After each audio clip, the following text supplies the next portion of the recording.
There is a moment in history when money stops being money and becomes power. Empires rise on it. Nations bow to it. Wars end because of it. And no currency has ever held that power longer or tighter than the United States dollar. In 1945, as Europe lay in ruins, a new financial empire emerged. The U.S. controlled two-thirds of the world's gold, and the dollar became the anchor of a new global system. By 1973, after the collapse of the gold standard, the dollar survived again, reborn through oil-backed, not by metal, but by the energy that fueled the modern world. And in the decades that followed, it became something even greater, a weapon of influence, a gatekeeper of global trade, and the silent judge of nations. Every rival tried to break it. The Soviet Union built its own economic bloc. Japan attempted a financial rise in the 1980s. The Eurozone challenged the dollar's supremacy in the 2000s. All of them failed. The dollar absorbed every crisis, even the collapse of Wall Street in 2008. Only made it stronger as trillions fled back into U.S. treasuries for safety. And now the pattern is repeating. A new coalition of powers is trying to dethrone the dollar. Digital currencies are emerging. The world is fragmenting again, and yet the dollar still stands. The dollar's dominance is not an accident. It is the result of a precise historical mechanism, a convergence of economic strength, geopolitical timing, and institutional engineering that no other nation has been able to replicate. The world did not simply choose the dollar. It was pulled into its orbit by forces far larger than preference, security, stability, access, and survival. The core thesis is simple. A global currency emerges only when one nation provides what no one else can, a foundation of trust backed by overwhelming power. But that trust isn't emotional. It is structural. It is built through systems that make the currency unavoidable.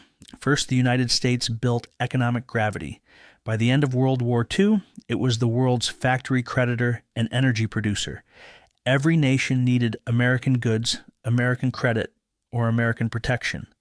The dollar became the bridge to all three. Second, the U.S. built institutions around the currency.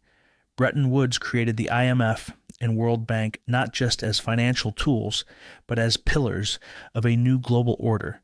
Any country that wanted growth, reconstruction, or loans had to pass through a dollar-denominated system. The architecture created dependence, and dependence created permanence. Third, the U.S. anchored the dollar in something stronger than gold global demand.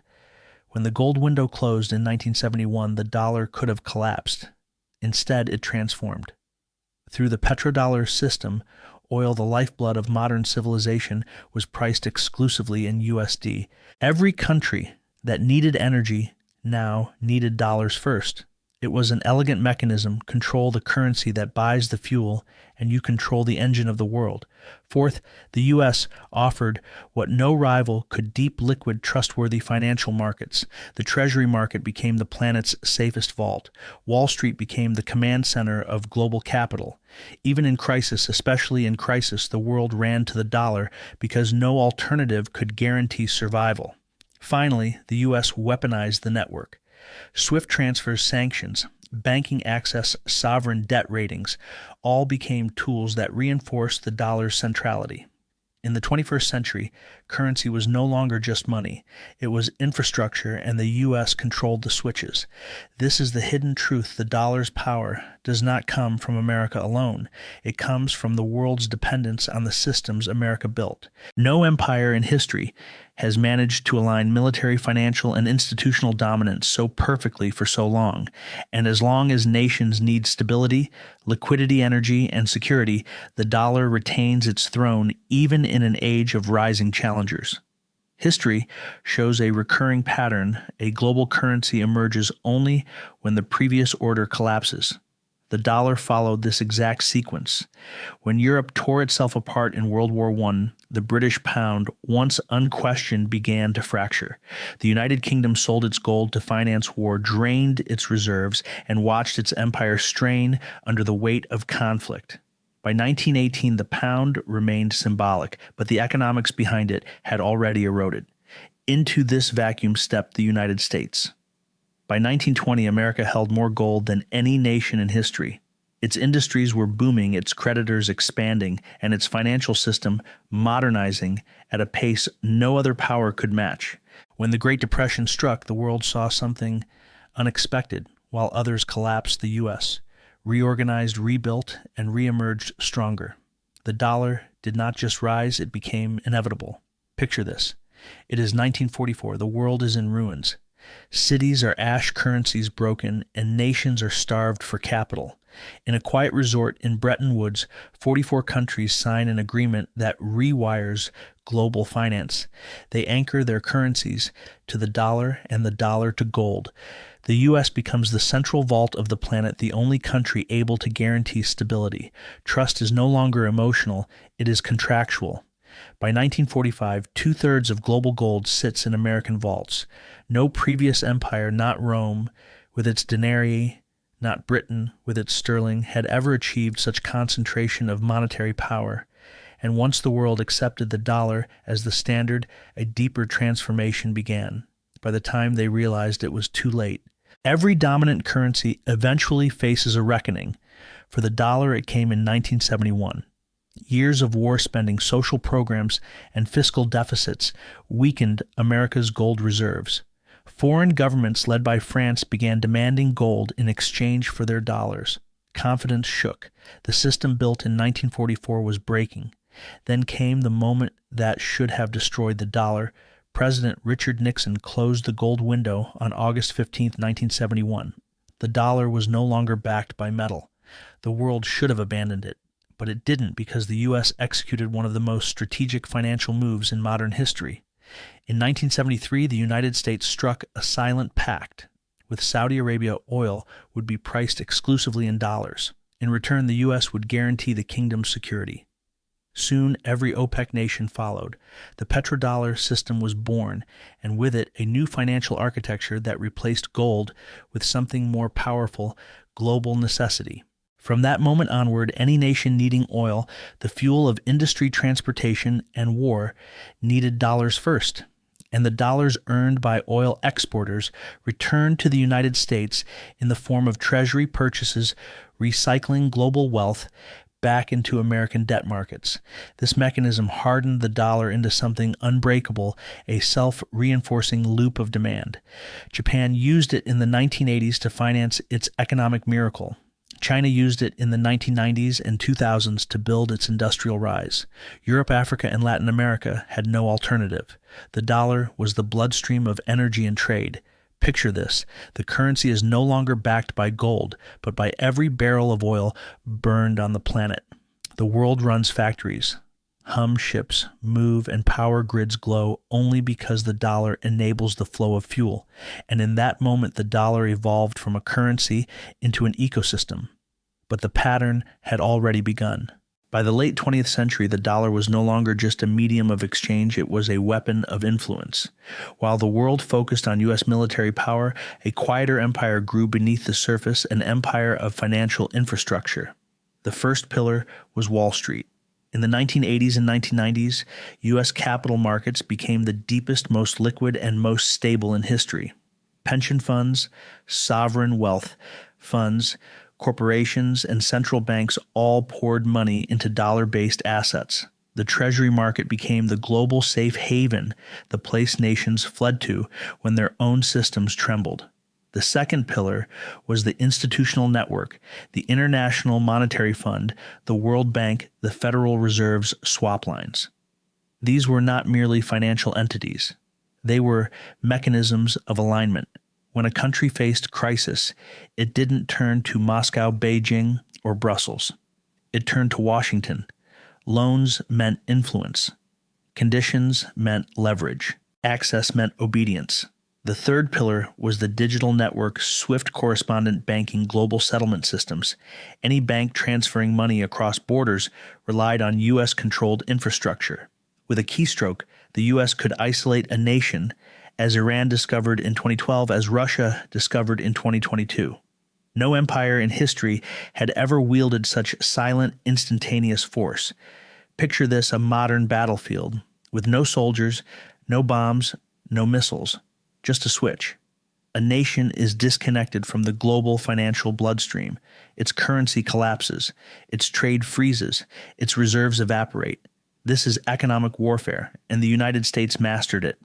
By the 2000s, the dollar had become more than dominant. It became indispensable.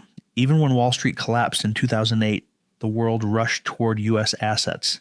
Even when America printed trillions in 2020, global demand for dollars increased. No empire had ever grown stronger through crisis until the United States.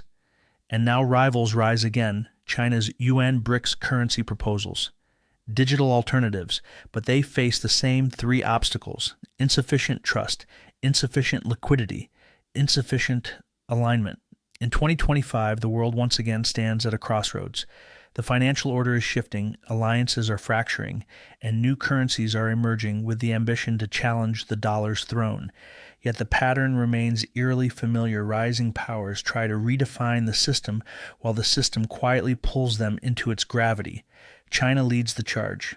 With the rise of the digital Yuan, Beijing aims to create a parallel financial ecosystem, one insulated from U.S. sanctions and built around state-controlled infrastructure. It mirrors the ambition once held by Japan in the 1980s and Europe in the early 2000s. But like its predecessors, China faces a structural barrier. The world demands not just currency, but liquidity, transparency, and trust. And trust cannot be mandated.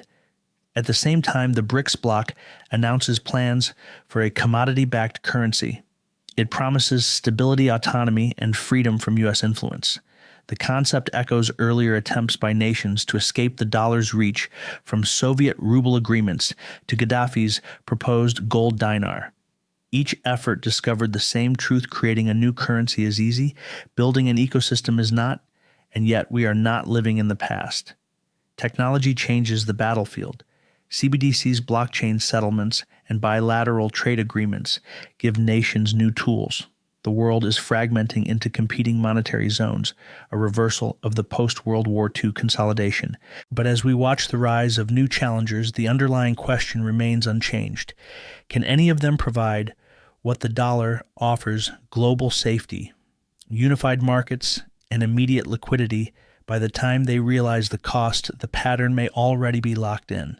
We live in an age where nations speak loudly about de-dollarization, yet their actions tell a different story.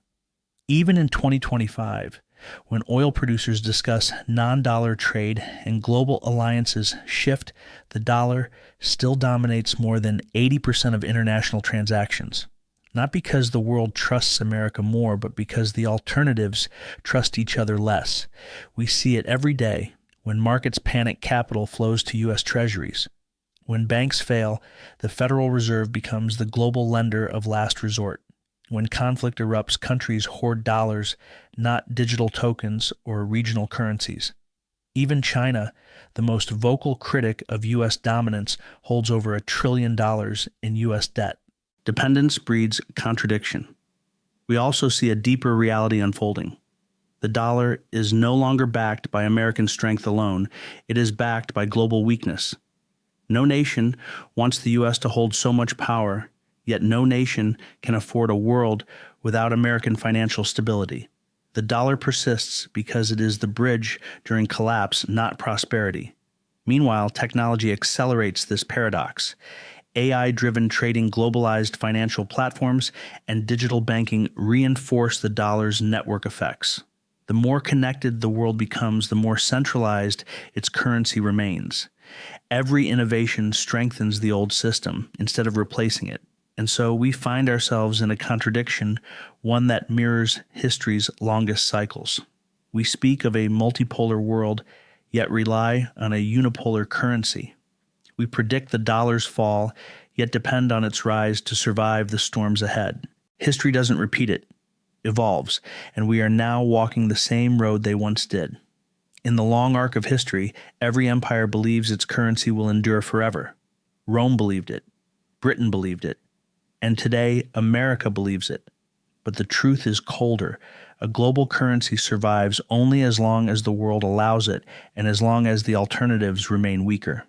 The dollar's reign was forged through war, anchored by gold, reborn through oil, and expanded through a network of institutions no rival has yet matched. It has survived crises that should have destroyed it. It has endured rebellions, revolutions, and financial earthquakes. Each time the world sought an escape, it returned to the same conclusion. The dollar is not perfect, but it is necessary. And yet necessity is not permanence. Power shifts. Systems age. Networks decay. The challengers rising today may fail just as their predecessors did, or they may plant the first seeds of a new order, one that will not bloom for decades, but will eventually reshape the financial map of the world. Picture this: the world divided into competing monetary blocks, digital currencies clashing with traditional systems, nations choosing sides not with armies but with payment rails. The next battle for global power will not be fought on land or sea, but in servers, ledgers, and invisible corridors of capital. The prophecy is clear. The dollar will not fall suddenly. It will fade gradually, and only when the world is finally ready to replace the system it depends on. Until that day comes, the dollar remains what it has been for 80 years, the world's most powerful weapon.